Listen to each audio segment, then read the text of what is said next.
আমরা সেনাবাহিনীর সদস্যরাও সাধারণ মানুষ। আমাদের ভাই বোনরা যখন রাজনীতি করে বা অন্য জায়গাতে গিয়ে করাপশন করে, আমাদের সেনাবাহিনীতে সুযোগ কম, বাট এই সুযোগটা শেখ হাসিনা করে দিয়েছে। করে দিয়ে যাদের মধ্যে এই ভাইসেস গুলো আছে, এই ভাইসেস গুলোকে পুঁজি করে তাদের দিয়ে এই একটা এমন একটা সিচুয়েশনে নিয়ে আসছে, এবং আমাদের গোয়েন্দা সংস্থাগুলোকে, আমাদের সেনাবাহিনীকে বাধ্য করেছে ভারতের সাথে কাজ করতে। ভারতের গোয়েন্দা সংস্থাকে আমাদের গোয়েন্দা সংস্থার ভিতরে আশ্রয় দিয়েছে, এবং তারা আমাদেরকে কন্ট্রোল করে। তাদের সমন্বয়ে তারা চেষ্টা করতেছে যাতে এই কমিশনটা না হয়। এবং এইটার কারণেই হাসান নাসির স্যার যখন ওখানে গিয়েছে, এবং পরবর্তীতে দেখা গেল যে এই ভিকটিম অফিসার যারা ছিল তাদের যে অ্যাপ্লিকেশন, এটা লেফটেন্যান্ট জেনারেল হাফিজ স্যারের কাছে করা হয়েছে, হোম মিনিস্ট্রিতে করা হয়েছে, জেনারেল ওয়াকারের কাছে করা হয়েছে, কোনোটাই প্রধান উপদেষ্টা পর্যন্ত যায়। সেনাবাহিনী সব জায়গায় একটা কঠোর ভাবে যদি দমন করা না হয়, এবং ছাত্রদের সাথে সমন্বয় এবং রাজনৈতিক দলগুলোর সাথে সমন্বয়। বাট আমি অ্যাকচুয়ালি রাজনৈতিক দলগুলোর যে বর্তমান রোলটা নিয়ে আমি খুব একটা হোপফুল না।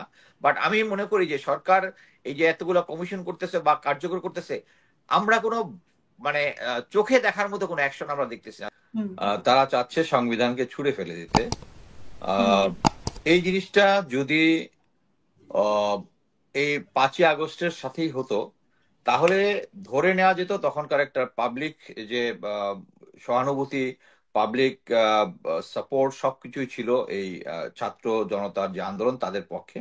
ওই সময়ে এটা সম্ভব হতো, কিন্তু যেহেতু তারা ফার্স্ট ট্রেনটা মিস করেছে, এখন 4-5 মাস পরে, এখন কিন্তু সমস্ত পলিটিক্যাল পার্টিগুলো স্টেক হোল্ডার হয়ে গেছে এটার। এখন এই মুহূর্তে, তখন তাদের মতামত না নিলেও হয়তো বা চলতো, বাট এই মুহূর্তে পলিটিক্যাল পার্টিগুলোর ইয়া নিতে হবে, মানে আহ, তাদের মতামত না নিয়ে সংস্কার করলে এটা টেকসই হবে না। এবং এটা নিয়ে বিভিন্ন মহল থেকে অলরেডি অনেক কথাবার্তা হচ্ছে। অনেকেই সংবিধান নিয়ে, রাজনৈতিক দলগুলো কথাবার্তা বলছে সংবিধানের পক্ষে, প্রেজেন্ট যে সংবিধানটা, আমি যেটা মনে করি সেটা হচ্ছে এই সংবিধানটা যদি ওই 5ই আগস্টেই ছুঁড়ে ফেলে দিয়ে ওখানে একটা প্রোক্লেমেশন করে যে নতুন সংবিধান করতো, আমি ওটা পূর্ণভাবে সমর্থন করতাম। বাট এই মুহূর্তে এখন যে জিনিসটা হয়েছে, এখন স্টেক হোল্ডার বেড়ে গেছে, এবং ছাত্ররা এখন নতুন রাজনৈতিক দল গঠন করবে, এবং ছাত্ররা ডিস্ট্রিক্ট লেভেলে আমি যেটুকু খবর পেয়েছি বিভিন্ন জায়গায় গেছে, এবং সরকারি সংস্থাগুলা, ইভেন গোয়েন্দা সংস্থাগুলা তাদেরকে সাপোর্ট করতেছে। এই জিনিসগুলা আমি আমি একটু ভিন্নভাবে দেখবো। ভিন্নভাবে মানে হচ্ছে আমাদের বিএনপি এবং জাতীয় পার্টি দুইটাই এই ধরনের বদনাম আছে যে তারা তাদের প্রধানরা সরকারে থাকা অবস্থায় এই দলগুলা গঠন করেছেন, এবং গোয়েন্দা সংস্থাগুলো এবং সরকারি সমস্ত সংগঠন তাদেরকে সহায়তা করেছে। এবং এইটা যদি ছাত্র সংগঠনটা কন্টিনিউ করে, যেহেতু পূর্বে এরা করেছে আমরাও এটা করব, তাহলে এটা ব্যাড প্রেসিডেন্স হবে। তারা করেছে দেখে আমরা করবো, মানে হচ্ছে উই আর নাথিং চেঞ্জ, তাদের থেকে উন্নত কোনো কিছু না। আমি আরেকটা জিনিস, একটা উদাহরণ দিব, যে আমাদের পাশের দেশে যে কেজরিওয়ালের কথা আমরা সবাই জানি, যে সে একজন সরকারি চাকরিজীবী ছিল। সে চাকরিতে ইস্তফা দিয়ে একটা রাজনৈতিক দল গঠন করেছে, এবং দে আর ডুইং গুড, কেজরিওয়াল। এবং আপনারা যদি দেখেন যে তারা কিন্তু কোনো গভর্নমেন্টের কোনো গোয়েন্দা সংস্থার সাপোর্ট পায়নি, তাহলে এই ছাত্রদেরকে কেন গোয়েন্দা সংস্থার সাপোর্ট পেতে হবে? আমি অ্যাকচুয়ালি কয়েকদিন আগে এনএসআই কে নিয়ে এরকম একটা দিয়েছিলাম, পরবর্তীতে এটা নিয়ে অনেকেই খুব নাখোশ হয়েছে, কিন্তু কথা হচ্ছে তারা অ্যাক্টিভলি গোয়েন্দা সংস্থা তাদের এই যে গণ অধিকার পরিষদ বা ছাত্রদের যে ইয়াগুলা ওখানে ম্যানিপুলেট করতেছে, যে করাটা আমি মনে করি যে ডিজিএফআই, এনএসআই এদের চার্টার অফ ডিউটি অনুযায়ী তাদের হ্যাঁ, তাদেরকে কাউন্টার ইন্টেলিজেন্সের পার্সপেক্টিভে আমাদের দেশের নেতা যারা আছে, স্টেক হোল্ডার আছে, তাদেরকে খোঁজ করতে হবে, তারা যেন কোনো মানে ফরেন এসপিওনাজের খপ্পরে না পড়ে, এবং যদি করে ওইটা তাদেরকে প্রিভেন্ট করতে হবে, এটা তাদের চার্টার অফ ডিউটির মধ্যে। কিন্তু কোনো রাজনৈতিক দল গঠন হবে এবং এটার পরিবর্তন পরিবর্তন একজনকে প্রেসার ক্রিয়েট করে যে তুমি এখানে আসো, এখান থেকে এই দলে জয়েন করো, তোমাকে তো এই দল সাপোর্ট করতেছে না, এই জিনিসটা আমি কমপ্লিটলি সাপোর্ট করি না। এবং আমি মনে করি যে এই সরকার যেটা আছে তাদের মূল দায়িত্ব হচ্ছে একটা সুস্থ পরিবেশ সৃষ্টি করে দিয়ে আহ, আহ, একটা নির্বাচন করা, যে নির্বাচনটা, এই নির্বাচন সিস্টেমটা, সংবিধানের মধ্যে যে জিনিসটা আমি পরিবর্তন চাই সেটা হচ্ছে সংবিধানের যে সিস্টেম যেটা আছে, যে আমরা 5 বছর পর পরে এমন একটা নির্বাচন দিব যেখানে কোনো কেউ কোন রাজনৈতিক দল এটার মধ্যে প্রভাব বিস্তার করতে পারবে না। বা শেখ হাসিনা যে কাজটা করেছিল, যে তার সরকারের সাথেই আহ, তার সরকারের অধীনেই যেটা হবে এইটা, এই আমরা যদি 5 বছর পর পরে একটা নির্বিচ্ছিন্ন নির্বাচন, একটা সহি নির্বাচন এনশিওর করতে পারি, তাহলে আমাদের অর্ধেক কাজ কমে যাবে। বাট এটার জন্য সংস্কারটা হবে ব্রেইনে, আমাদের অ্যাকচুয়ালি রাজনৈতিক দলগুলোর ব্রেইনের মধ্যে এই জিনিসটা লাগবে। যেমন অনেকে মিলিটারি সংস্কারের কথা বলেন, আমি মনে করি যে মিলিটারির যে নিয়ম কানুন আছে, ইটস ওয়েল লেইড আউট। এটাকে অফিসিয়ালি সংস্কার করার কিছু নাই। আমি শুধু একটা সংস্কার বলবো, যেটা ইন্ডিয়াতে করে ফেলেছে, সেটা হচ্ছে আমাদের সেনাবাহিনীর সদস্যদের কোনো সাংবিধানিক রাইট নাই। আমাকে যদি চাকরিচ্যুত করে আমি সিভিল কোর্টে যেতে পারি না। এটা ইন্ডিয়া অলরেডি চেঞ্জ করে ফেলেছে। আমার মনে হয় এইটা আমরা চেঞ্জ করতে পারি। এই যুগের সাথে তাল মিলিয়ে আমরা একটা কলোনিয়াল রুলকে নিয়ে আগায় যেতে পারি না। কিন্তু সেনাবাহিনীর যে যে জিনিসটা আহ, আহ, শেখ হাসিনা ভঙ্গ করেছে, সেটা হচ্ছে যে সেনাবাহিনীর যে একটা সম্মান ছিল, এটা ধীরে ধীরে তারা করেছে যে এটা তো একটা পিরামিডের মতো, এবং সিনিয়রের কথা সবাই শোনে।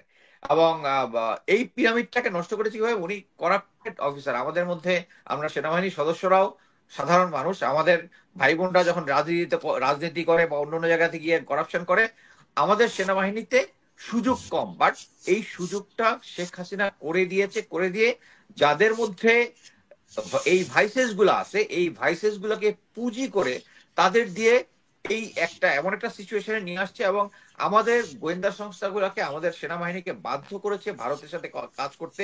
ভারতের গোয়েন্দা সংস্থাকে আমাদের গোয়েন্দা সংস্থার ভিতরে আশ্রয় দিয়েছে, এবং তারা আমাদেরকে কন্ট্রোল করে। অলরেডি আমরা 25 ফেব্রুয়ারি যে ঘটনাটা দেখেছি বা অন্য জায়গায় দেখেছি, ভারতীয় গোয়েন্দা সংস্থা এবং এই এই যে এই যে জুলাই বিপ্লবটা হয়েছে, এই বিপ্লবের মধ্যে দমনের জন্য ভারতীয় সেনাবাহিনী ছিল, ভারতীয় গোয়েন্দা সংস্থা এবং ভারতীয় পুলিশ বাহিনী এখানে অংশগ্রহণ করেছে। আমরা সবাই হিন্দি ভাষার কথা শুনেছি, এবং 25 ফেব্রুয়ারি যে বিডিআর কার্নেজ হয়েছে, এখানে তাদের অংশগ্রহণ করতে আমরা সবাই সবাই জানি। এখন ইম্পর্টেন্ট জিনিস হচ্ছে এই প্রোক্লেমেশন যেটা ঘোষণা করেছে, এই প্রোক্লেমেশনের মধ্যে কিন্তু তারা বলেছে যে বিডিআর কার্নেজ নিয়ে তারপরে হচ্ছে শাপলা চত্বরে যে আছে বিভিন্ন গুম খুন এগুলা করবে। This is a very good thing. যে জিনিসগুলো বলছে আমি পূর্ণ সমর্থন করি। কিন্তু সংবিধানটাকে এই মুহূর্তে আমি আমি অ্যাকচুয়ালি চাই এই সংবিধানটাকে ছুঁড়ে ফেলে দিয়ে নতুন সংবিধান করতে। বাট কথা হচ্ছে এইটা এই রাজনৈতিক প্রেক্ষাপটে এটা ফিজিবল না। কি জন্য? কারণ আমি অলরেডি দেখতেছি যে রাজনৈতিক দলগুলা এটাকে সাপোর্ট করতেছে না। সো সাপোর্ট না করার ফলে এই ঐক্যমত্যের ভিত্তিতে হইতে হবে। আমি জানি না এই ঐক্যমতটা 15 দিনের মধ্যে সম্ভব হবে কিনা। সম্ভব হবে বাট কিনা। হ্যাঁ, এটা হচ্ছে আমার যে সম্ভব হবে কিনা। বাট সাকিব ভাই যে জিনিসটা বলেছে যে এই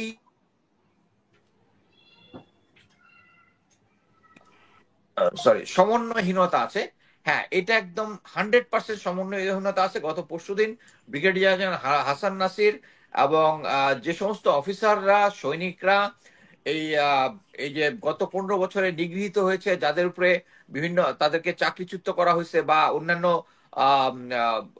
অন্যান্য প্রসিকিউশন করা হয়েছে, প্লাস হচ্ছে 25 ফেব্রুয়ারিতে যারা ভিকটিম ছিল, এদের সবাইকে নিয়ে হাসান নাসির স্যার গিয়েছে প্রধান উপদেষ্টার সাথে দেখা করতে। এবং ওখানে মোটামুটি যারা সেনাবাহিনীর ছিল,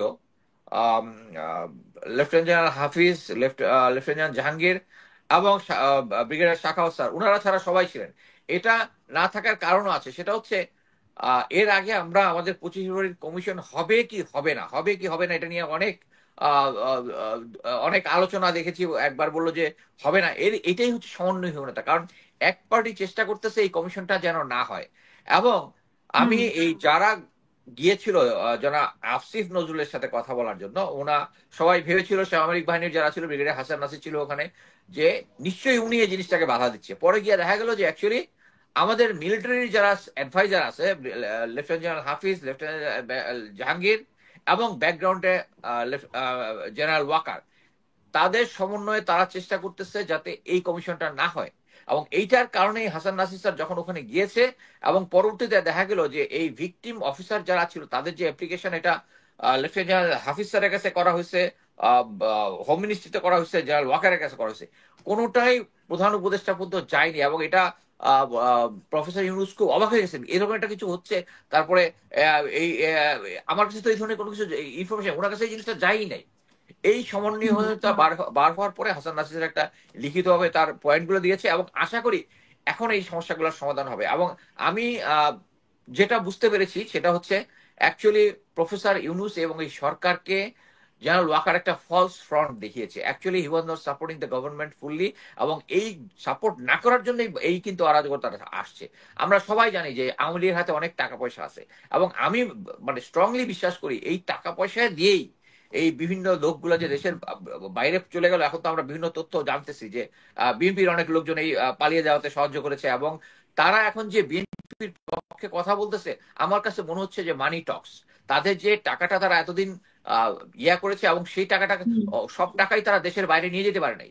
এই জন্যই তারা একটা নেগোসিয়েশনের মাধ্যমে আসছে, এবং আমি যেটা শুনেছি যে দুইটা পার্টির মধ্যে তলে তলে একটা নেগোসিয়েশন টাইপ হচ্ছে। এবং আমি অ্যাকচুয়ালি কালকে ডিপ্লোম্যাটিক চ্যানেলে একটা খুব ইম্পর্টেন্ট নিউজ শুনেছি যে গত 10-15 দিন আগে আহ, আহ, শেখ হাসিনা চায়না গভর্নমেন্টের কাছে অ্যাপ্রোচ করেছে যে আমরা দেশের ভিতরে আমাদের একটা কন্ট্রোল আছে, আমরা এখন একটা প্রবাসী সরকার তৈরি করব, প্রবাসী সরকার তৈরি করবো, তোমরা এটা সাপোর্ট দিবা। বাট চায়না এটাতে রাজি হয় নাই, কারণ বাস্তবতার সাথে তাদের মিল লাগতো। বাট আমি যেটা বলতে বুঝাচ্ছি হচ্ছে দে আর দ্যাট মানে মানে হোপফুল যে বাংলাদেশের ভিতরে তাদের কন্ট্রোল আছে। এইটা হচ্ছে মেইন ইম্পর্টেন্ট ফ্যাক্টর একটা, যে তাদের মানে কন্ট্রোল থাকতে পারে। কন্ট্রোলটা কাদের মাধ্যমে আছে? সেনাবাহিনীর মাধ্যমে আছে, গোয়েন্দা সংস্থার মাধ্যমে আছে। আমরা অলরেডি দেখেছি আমলা যারা, তারা কিন্তু একটা নৈরাজ্য সৃষ্টি করার চেষ্টা করতেছে। আমলারা জি, শেষ করুন। একটা আলাদা জায়গায় গিয়ে তাদের ব্যক্তিগত, এখন একটা দেশের একটা ক্রাইসিস টাইমে ব্যক্তিগত। বাট আমি মনে করি প্রফেসর ইউনূস সরকারকে এই আমলা সেনাবাহিনী সব জায়গায় একটা কঠোর ভাবে যদি দমন করা না হয়, এবং ছাত্রদের সাথে সমন্বয় এবং রাজনৈতিক দলগুলোর সাথে সমন্বয়। বাট আমি অ্যাকচুয়ালি রাজনৈতিক দলগুলোর যে বর্তমান রোলটা নিয়ে আমি খুব একটা হোপফুল না। বাট আমি মনে করি যে সরকার এই যে এতগুলো কমিশন করতেছে বা কার্যকর করতেছে, আমরা কোনো মানে চোখে দেখার মতো কোনো অ্যাকশন আমরা দেখতেছি না। সরকার প্রবলেম গুলো হয়তো বা আইডেন্টিফাই করেছে, এবং আমি মনে করি যে প্রফেসর ইউনূস একজন ডাইনামিক মানুষ। আমি অ্যাকচুয়ালি কিন্তু এই আশা নিয়েই উনি যে প্রথমে এসে বলেছিলেন যে আমরা এখন অ্যাকশন শুরু হবে, আপনাদের সাপোর্ট চাই, আমরা তো ফুললি সাপোর্ট করার জন্য উনাকে রেডি।